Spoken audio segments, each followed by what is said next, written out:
first of all, thank you for being here. Absolutely. Mayor Zeb Smathers. I want to go back in time right now. Yeah. When I was a little kid, I sat on the couch with my dad, and I watched President Richard Nixon, or at this point, former president, walk across the White House lawn on his way to the helicopter as he was leaving office.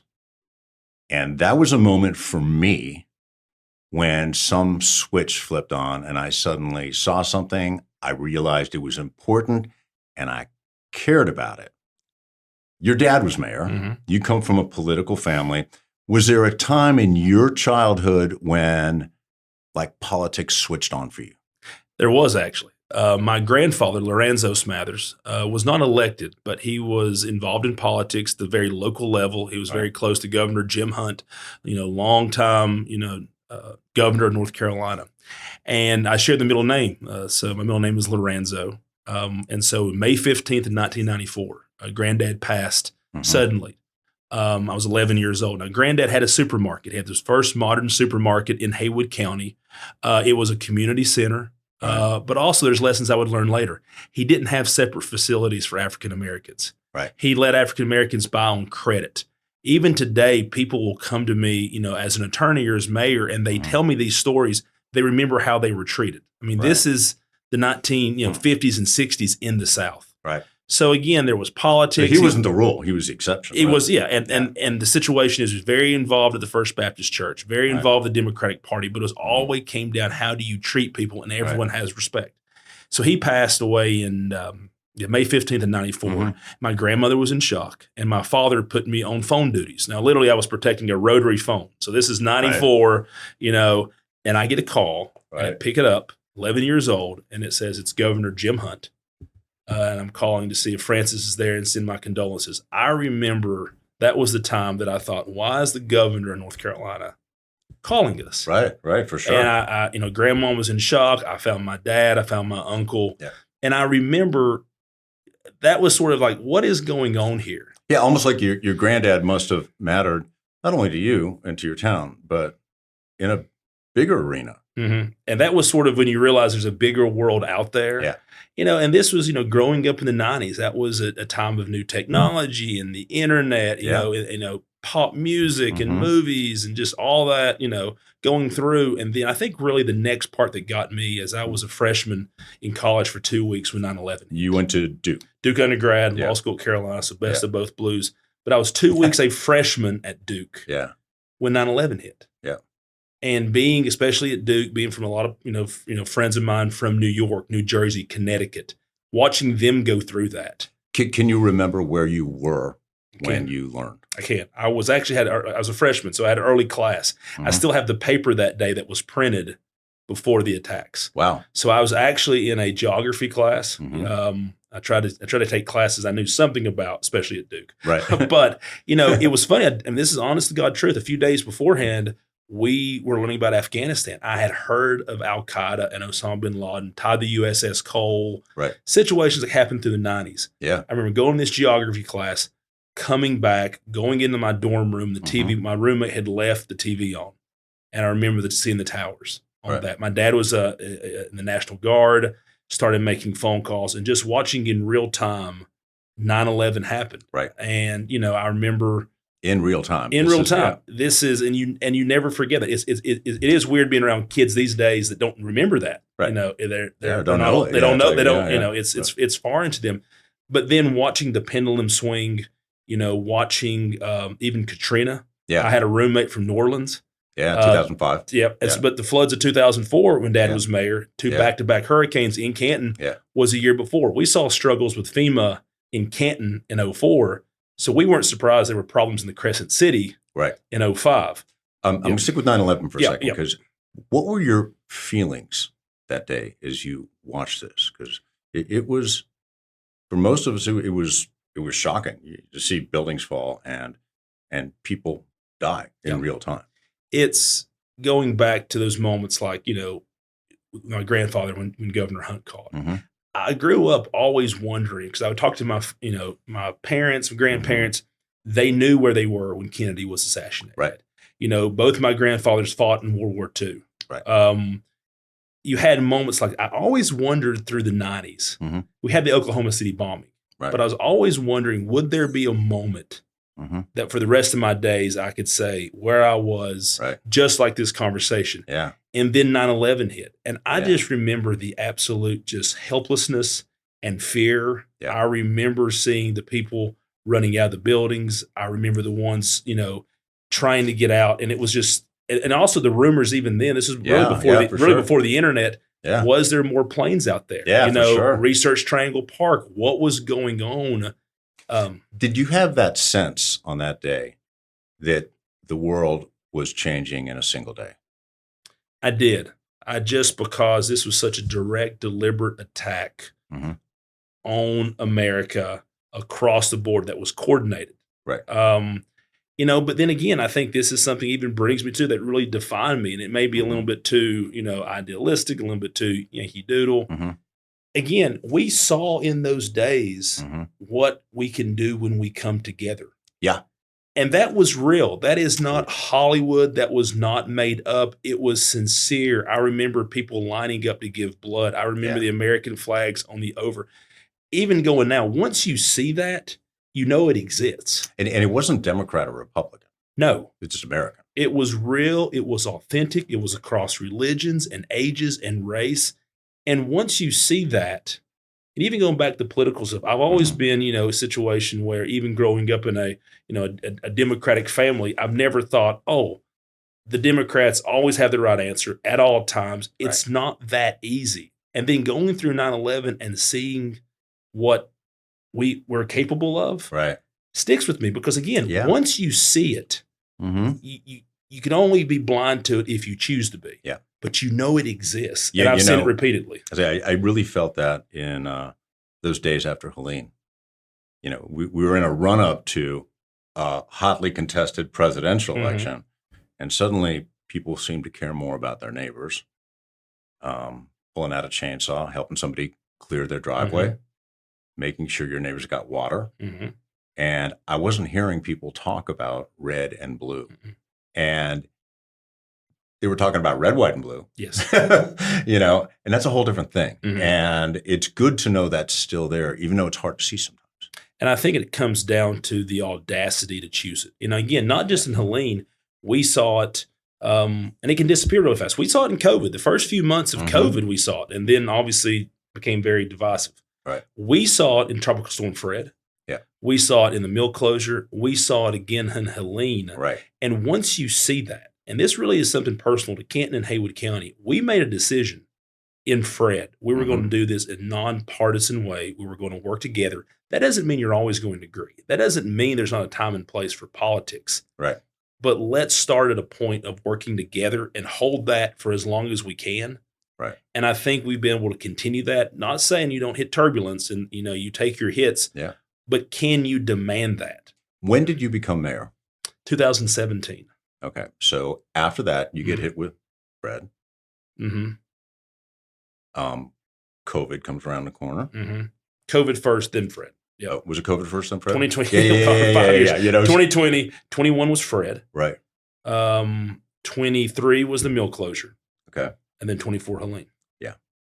These are 4 extraordinary events for any one mayor of any city to get hit with all of these. Mm-hmm. But I would say in some ways even more so because the town was so dependent on the mill. Mm-hmm. So these are really things that could have been catastrophic. They were to some degree. Mm-hmm. The only thing that keeps them from being completely catastrophic is you've always been able to come back. Yeah. Which you're doing right now. Mm-hmm. There's something that in my time I've known you, I've always seen, trying to keep some journalistic objectivity, but regardless, there's no doubt that you're a cheerleader for Canton. Mm-hmm. How do you feel about your town? I mean, I will probably get emotional, even talking about stories of the past. I am a product of this town. Right. I was lucky to be born, where I was to who I was, and I have had extreme blessings. Mm-hmm. But to grow up in this place, 1982, in a small mill town, these people, across socioeconomic, across racial divides, that's who I am. I mean, the old saying, it takes a village. I was raised by this town. Right. I always say I was raised with my family, but the churches, the coaches, the teachers. I'm a product of this town, and I have been able to travel around the world, to experience things and blessings I do not deserve. Yeah, because you But left the town. I mean, you I went to did. Duke, you went to Chapel Hill, Yep, and but you went back. I went back, and that was always what I wanted to do. There was some challenges, once you're in the, Raleigh for, 7 years, Right. you sort of grow used to bright lights, then you come home. But this place has been so good to me, and these people have been so influenced my life and my family and my friends. I have an obligation, but also I know the quality of these people. That doesn't mean we always get it right. But I've seen them through, not just these big events, through small events come back. The floods of 2004, ups and downs, personal tragedies. And we just have this, again, I've said it over and over again, this grit and grace. Right. And I've seen that repeatedly, not just now in Canton and Haywood County, but across Western North Carolina. Yeah. And it's authentic and it's sincere. And I think there's such now an importance on being who you are. Right. If you're going to be damn who you are. Yeah. I would rather disagree with you and know where you stand than be fake. And I think that is something in these mountains you're grown into. But I knew these people deserved the best. And for years, I just saw the outside world tell places like Canton, our best days were behind us. We were just this old mill town. Well, we weren't this, we weren't that. No matter where you call home, you deserve the best. And these small towns matters. And as I say, there's more Cantons than Charlottes. Right. And nothing against Charlotte, but even these big cities have their suburbs and their neighborhoods. And I think something I've found over and over again, other than the words I love you, the most important word in the English language is home. I've often believed that you need 3 things to be truly happy. You need family, sense of family, whatever that, however you make that up. Yep. Community and purpose. That's and the community part of that is really important because it overlays with family and purpose if you think about it. And some people think that one of the ills we have in our society today is a lack of that. So if you have that, that's something to hold pretty dear. I think I could not say it better myself. I may steal that. That may be the Perez doctrine. That is exactly it. Yeah. And I think God did not put us here to be alone. Right. He put us to be around people and to love. And I think even with Helene, it's no matter where you choose to call home, that's your home. It's a place you laugh and you love and you mourn.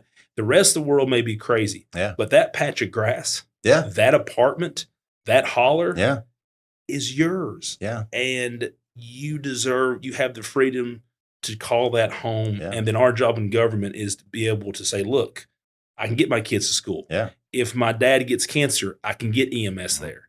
It's those simple things, but it's just the people that have surrounded me and made me who I am. I feel we have an obligation. And honestly, I think this is something that is a blind spot for us. And I think even regionally, we always talk about what is next, that we forget about the people who came before, who made the sacrifices. You do talk about that a lot, and because that's all I'm doing. Yeah. I am carrying on a tradition of... And one day it will be no longer your job to do that. That's true. And you got to know when to... Again, there's also an art to know when to walk away from it and pass the torch. Yeah. And that's just as important as I think the rise is knowing when to walk away. Yeah. But I think that's what we're doing because I think the way we're all going to be graded on this, and I've said it about my son Stone, they're not going to remember the mill side. He's 5 years old. Right. We drive, it's being torn down right now, but it's like, look, I need you to look at this and try to plant those little seeds. Like all of us can can you remember something when you were 5 years old? Yeah. You have flashes. Yeah, for sure. But for so many, they're not going to remember that. They're in time, people are not going to remember Helene, the ones of us that went through it the day of, but we will be judged, and rightfully so. What did we do at the moment? Did we demand greatness? Did we rise to the occasion? Did we bring people together? Did we love our neighbor? Yeah. Or did we just take the moment for a little while and just fall back? Right. We'll be judged by that. And I think at the end of the day, when our kids and grandkids look at us and they go, did you do it or did you not? Right. But I think I grew up in a generation, like I said, most of my grandparents, they had those stories. They could say, Yeah, they did. I fought Nazis. I liberated Holocaust camps. I did this. Yeah, we lived through the Depression. We did the Depression. Yeah. We built this place. Yeah. Our parents have the ability to do that. What is going to be our story? And I think for us in Canton, we have several to choose from.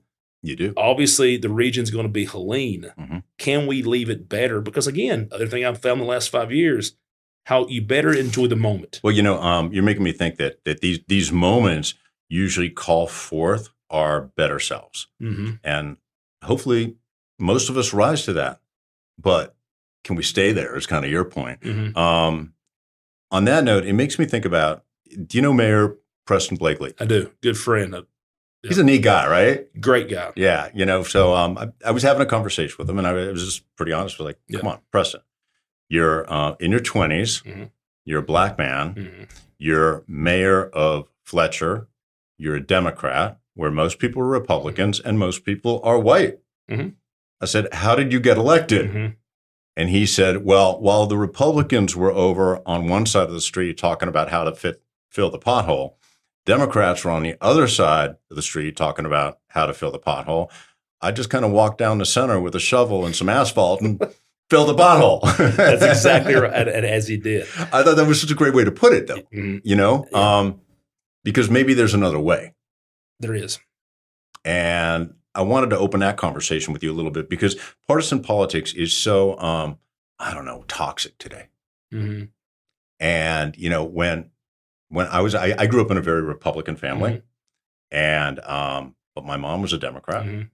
And so I sort of sat in the middle of the dinner table and my head going back and forth mm-hmm. like a tennis match, Yes. Yeah, so I've been there. Yes. Yeah. But, it was never done without civility. Mm-hmm. There were different ideas. Mm-hmm. My dad was a big Reagan fan. Mm-hmm. But, most America was too. Yes. Which is interesting because you get to the late 1960s and the country is really divided. Mm-hmm. Vietnam, the Johnson presidency gives way to the Nixon presidency. There had been killings of college kids on campus. Mm-hmm. Assassinations. Yeah, assassinations right in a row, back mm-hmm. to back. And there are a lot of people that probably thought the country would never come together again. Mm-hmm.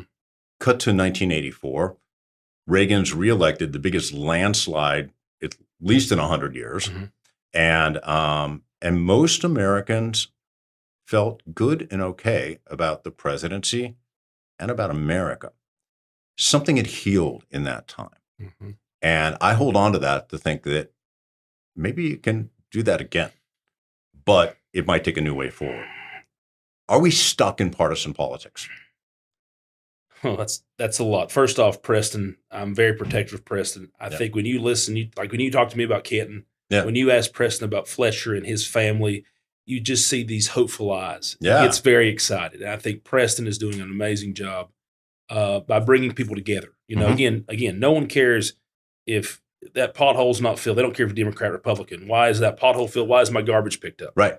So I think when you're in local government, it gives you a sense. I think everyone elected from all the way up to President of the United States used to serve in local office. When you start out as a councilwoman, mayor, county commissioner, it teaches you a very practical form of leadership. Yeah. Because they know where to find you. They will find you in the grocery store. They will find you on your church pew. You cannot run, and you have to get things done. Yeah, you have to deliver. You have to deliver. And I think even now you're seeing Helene, when we travel to Washington, when I hear excuses and bureaucracy, it makes me sick to my stomach because we have to get things done. Right. If we can do it with limited resources, so can you. But that's a different political philosophy. Right. What I go back to is that, and I do have worry, is I always felt there are times, even going back in the 90s, were there times, because you talk about Kennedy's assassination, but you know how the world was brought together.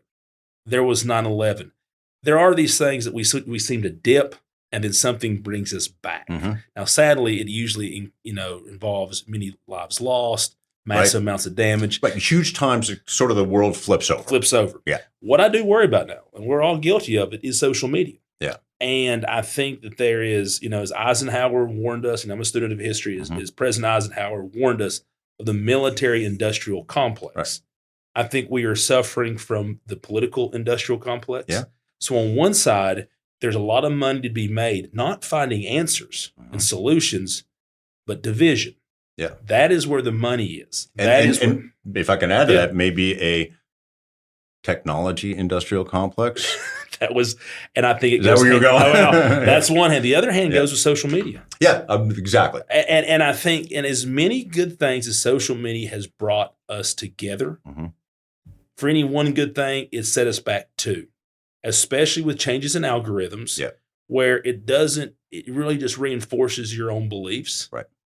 And I think that is what gets us. And what I worry about now, can something bring us together and overcome those forces that are purposely making money and have power to separate? Yeah, exactly. And we're sort of living in this template that is designed to keep us from seeing the other side. And I think the only thing that gets through that, and it is elected and it is not elected, is the ability to have mercy. Just because you can say something doesn't mean you should. Right. Just because you can type this doesn't mean you should. Right.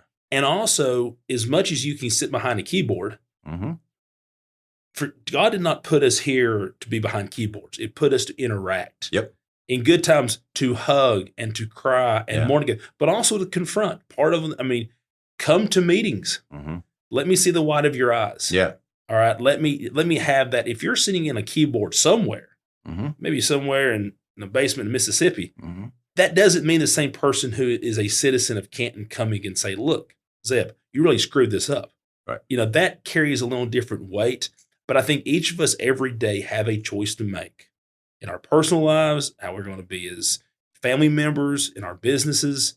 Are we going to reach for those higher angels? Yeah. And I think if we have enough people to have enough mercy and just stop and say, I'm going to choose to do better. Yeah.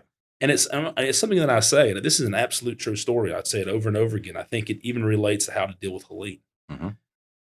After the murder of George Floyd, okay, I remember in Haywood County calling around to the different Black churches and talking to the ministers. Because a lot of these communities, the ministers are the mayors. Right. Your churches are your town halls. Yep. So I started calling around, and I called a minister in Waynesville.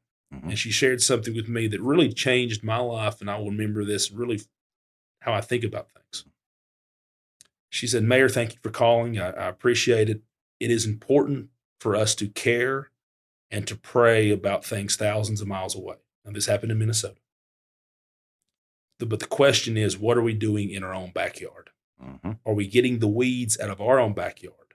Are we inspiring our neighbors to clean their yards up? And therefore, their neighbors are inspired. That's how you have positive change. It starts at the smallest level, and then we inspire others, because sometimes we get lost on the big things and people and places we may not see.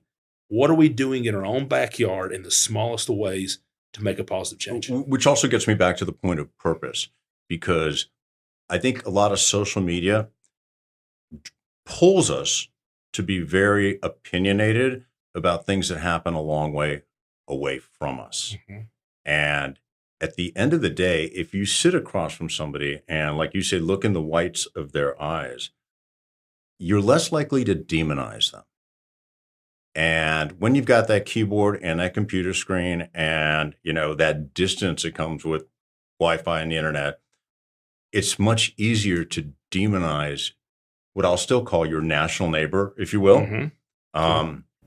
Because at the end of the day, at least this is my belief, that most people are good people. And most people want what's best for themselves, their families, their communities, and their country. But can you see it in them? And you have to remember to see it in them. I mean, that's a choice. It is a choice. And that's a choice that we have to make. And I think that's how we can get us to a better point. And we've seen that here through so many times. And again, it's also a situation I have very few times, if any, in my entire life. This goes from college to now. If you have that interaction, you may start off at differing points, but if you listen, see, the other thing I think social media does, it's not built for you to listen. No, it is for you to consume. If you sit down and you listen, and again, the old adage, look what the boots they're wearing, put their boots on and walk in their life, how they're seeing this. But that requires you to shut up and to listen. And when you listen, you're showing them that you respect them. Yep. When you tell their stories.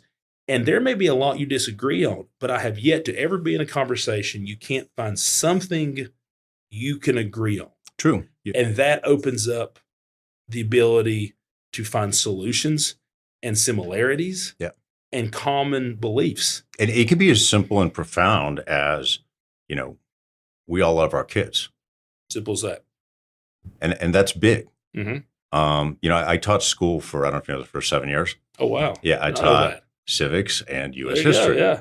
And some of the things that were really important to me to endow them with was a sense of reverence, of love for their country, for the principles it was founded on, and also for me as a teacher to see and hear them, because you have to see them, their kids, but that should also extend beyond that.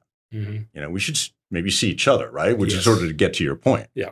And to love each other. And that doesn't mean you're always going to agree, but you find more similarities. And I think it even goes back, like into civics. I think it's, again, even as America as a whole, you could even get, even local on this. It's not about what we were. There have been wonderful things and there have been horrible things.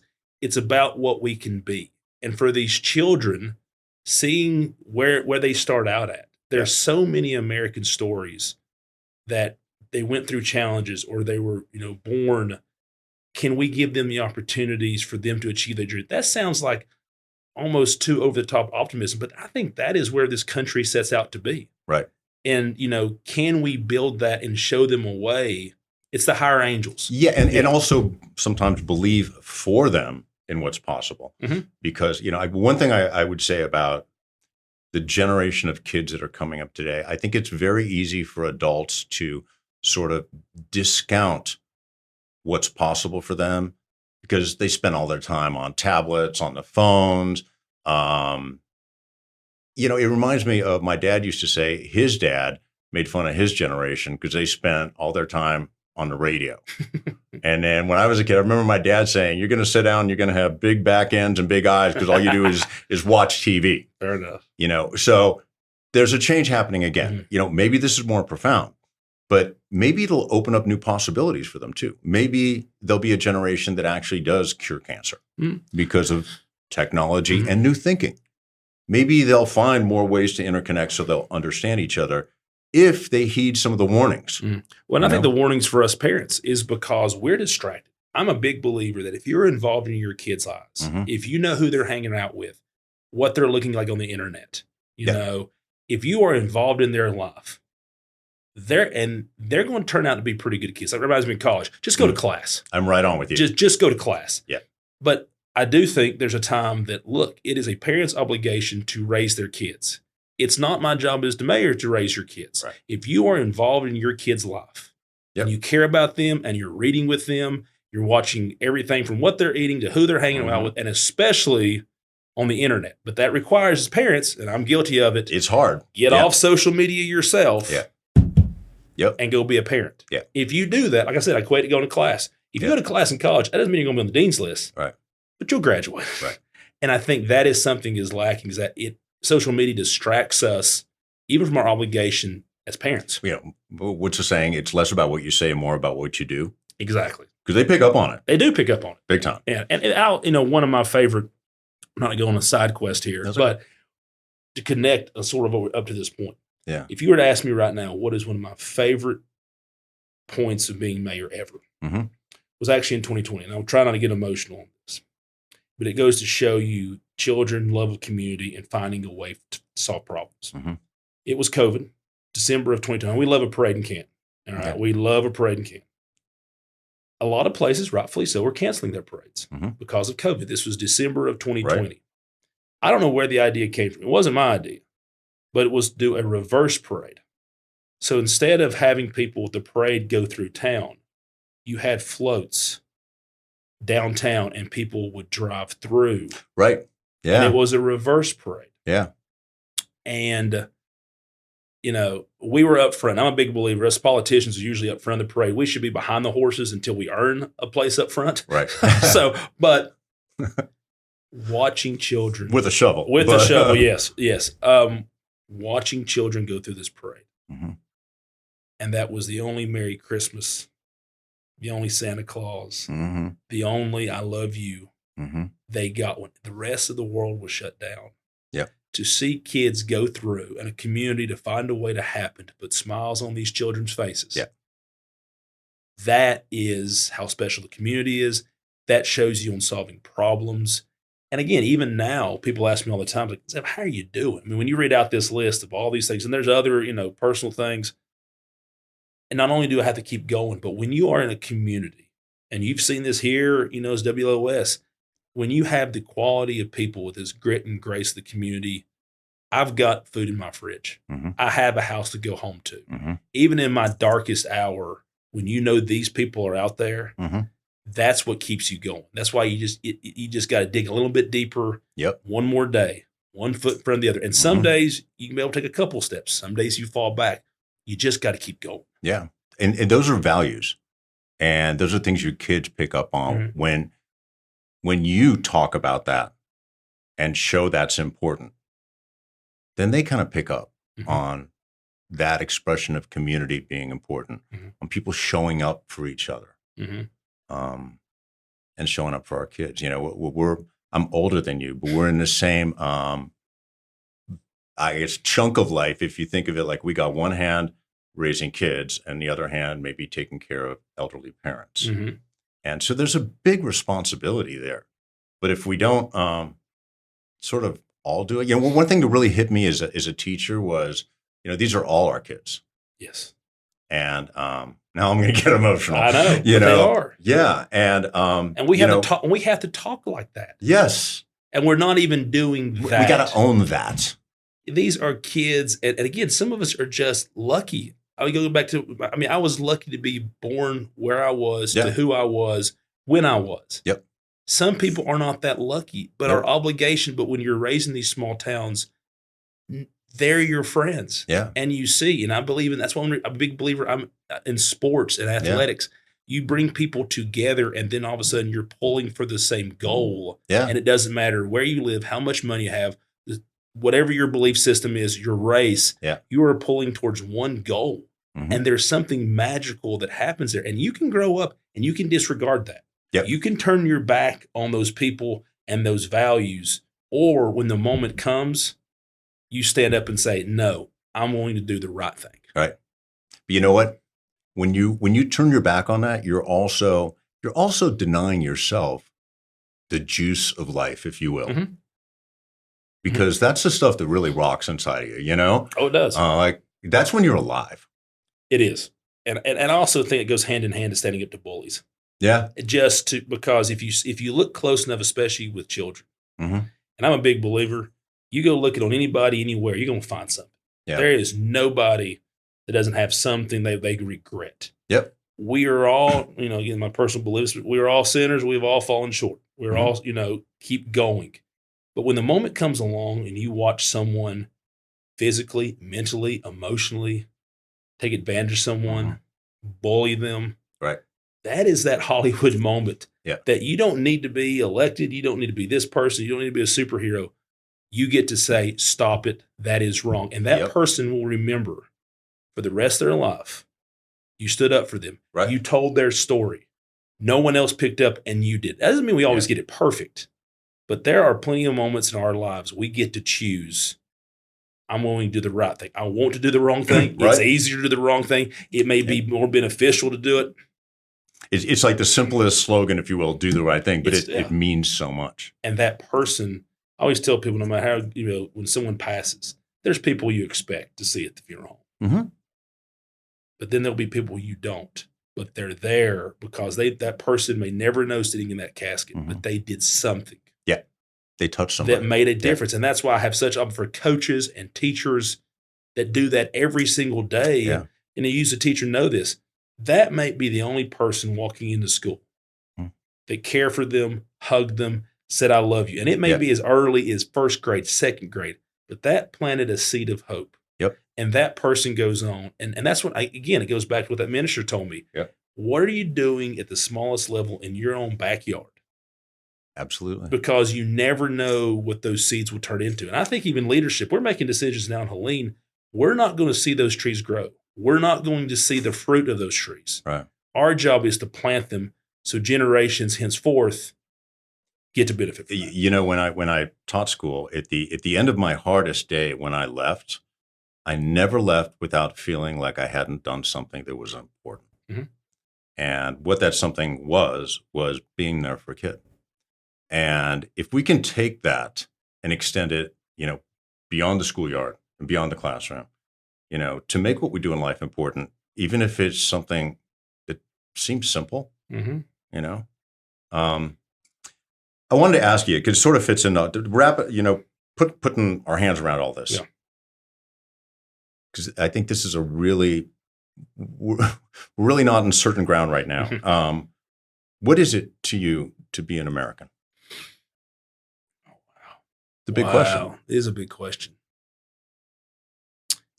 I think it is, to wrap up everything, it is to first to believe in a America that is big, that is hopeful, that again is not defined about what we have done in the past, Mhm. good or bad, but what we set out to be. Every time, I'm a big Teddy Roosevelt fan, you know, Okay. and I find myself reading a lot of Teddy Roosevelt. Yeah. I even look at Reagan speeches.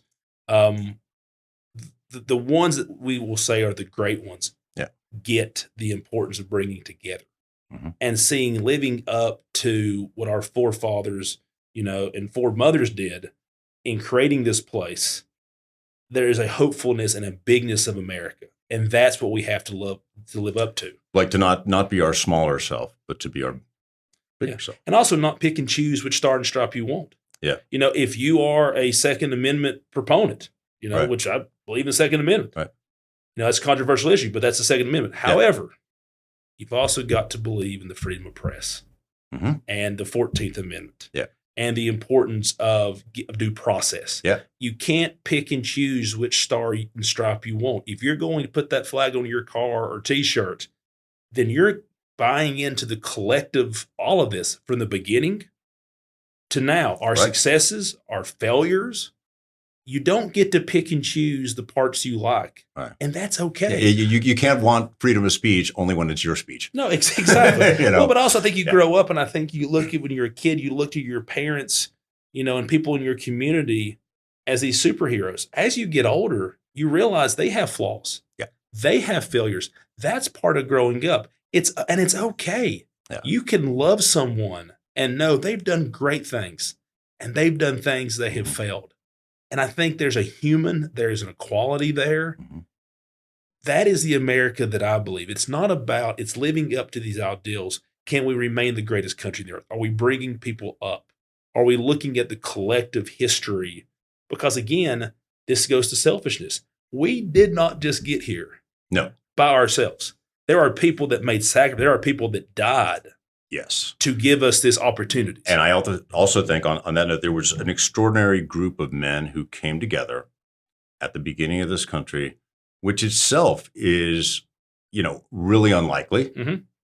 that had some powerful common ideas about man's ability to govern himself Mhm. Under the rule of law, Mhm. and to step out from that idea that we always needed a king. Mhm. Or some sort of a, you know, they called King George a tyrant. Mhm. And that they chose another way. Mhm. And that in the history of the world, that's really rare. It is. And also creating a system that would last beyond themselves. They could Right. have. There is no doubt. I mean, separation of church and state. They could have easily said, you know what, we're going to align this more. Yeah. But they made decisions, not what really reflective of what they believed, but the long-term stability of knowing that things are evolving and Right. changing. And again, I think you see this in West North Carolina. You can bring in new peoples and new ideas, Mhm. but you don't have to change who you are. You can evolve. And I believe in a country that is constantly evolving and learning from our failures. Because again, it's not a matter if we fall off the horse Right. or if the horse kicks us. It's a matter, can you saddle back up? Yeah. And are we willing to learn? Exactly. And bring people together or ride selfish. I think there is such, when you step back from America, you realize there is such a togetherness which is baked in. So if you're being selfish, you're really sort of, you're going against the grain of what we set out to be. Yeah. And I think that is something that is not talked about enough. But again, the great ones, the Washingtons, the Lincolns, the Roosevelts, I'm a big fan of Kennedy's New Frontier speech. Yeah. Oh, now, absolutely. Even as we look here, imagine the people that left flat, fertile areas like my family and went to West North Carolina, this very rugged, not developed place. They had the audacity because they believed whatever was atop of those hills was worth seeing. Yeah. In some regards, here in West North Carolina, we're new frontier men and women. But isn't that the American story? Absolutely. I mean, from those frontier families that crossed the Great Plains, honestly, to a lot of immigrants that came here as well. Amen. My mom is from Peru.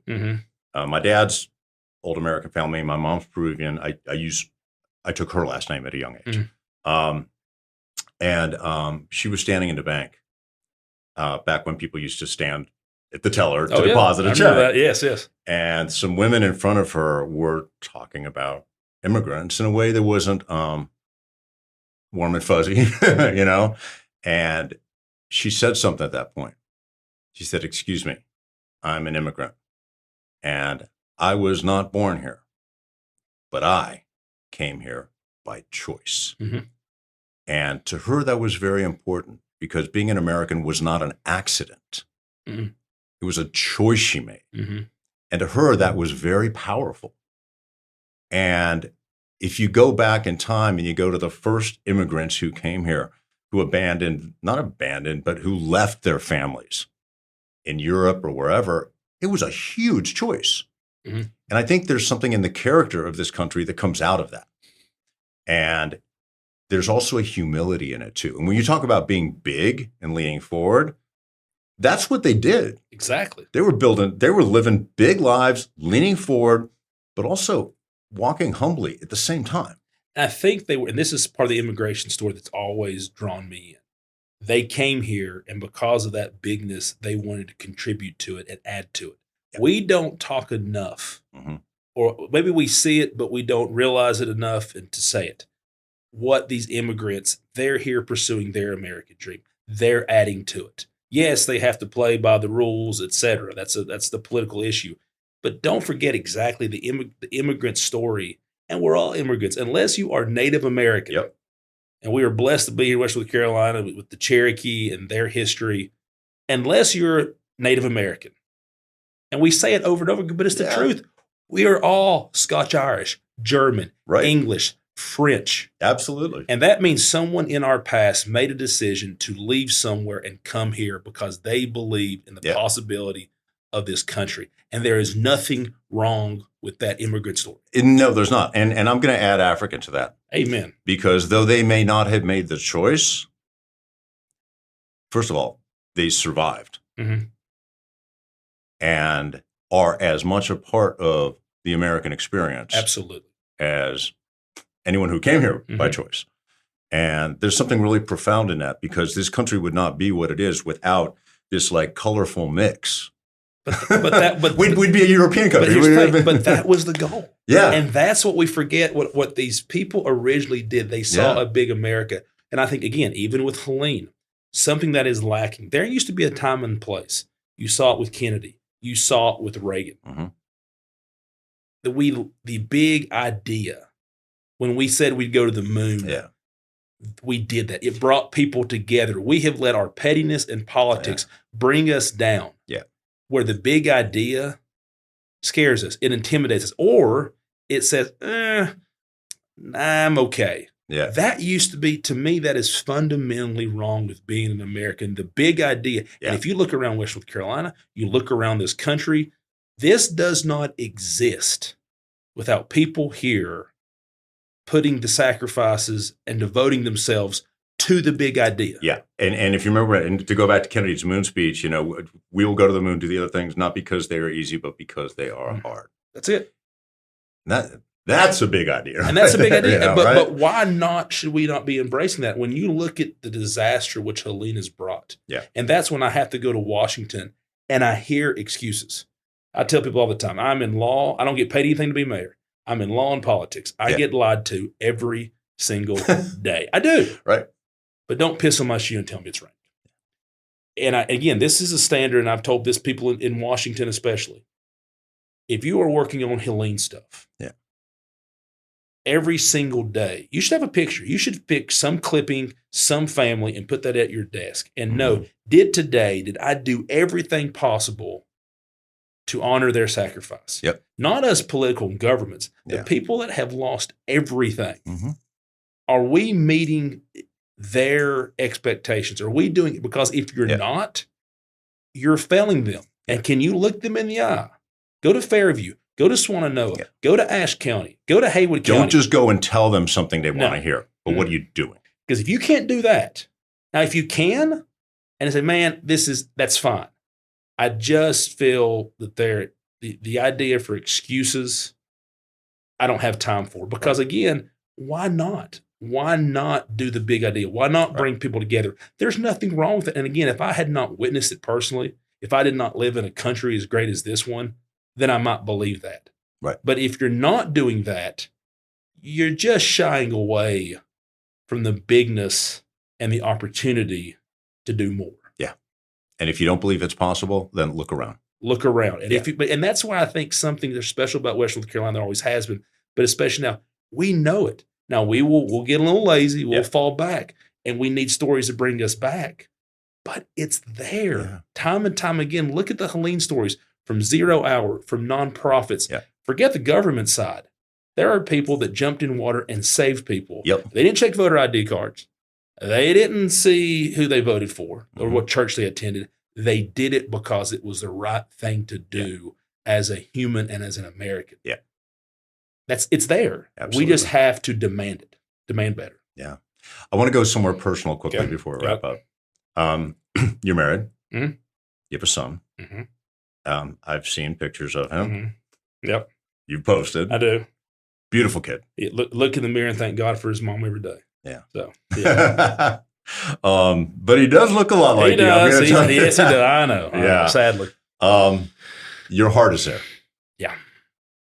And I get that. I have asked you in the past about political future. Yeah. What it might be. And you brought up your son. You said right now, this is where you are. Do you think about what might be next? It's funny you asked that question. 3 weeks I was in D.C. with the American Flood Coalition, great group that's helping a lot of us Democrats, Republicans here. It's their plug. And I had that question up in D.C. And Stone's 5, and this was the first time that he sort of broke down and had troubles like, why are you leaving? When are you going to be back? Right. He had soccer, shots that night. That was hard. That was really, really hard because in the back of your mind, you got a little 5-year-old out there. Why isn't daddy home? Now, again, we got to be careful not being a hypocrite. All those stories we just told, they don't happen without sacrifice. One thing I'll say, I think you see it in the political realm. I think you see it in the media realm, businesses, especially emergency services. A lot of times our loved ones, they get what's left of us. That weighs on me. The last 5 years, my family has gotten what is left of me. Yeah. And I would say that for many people.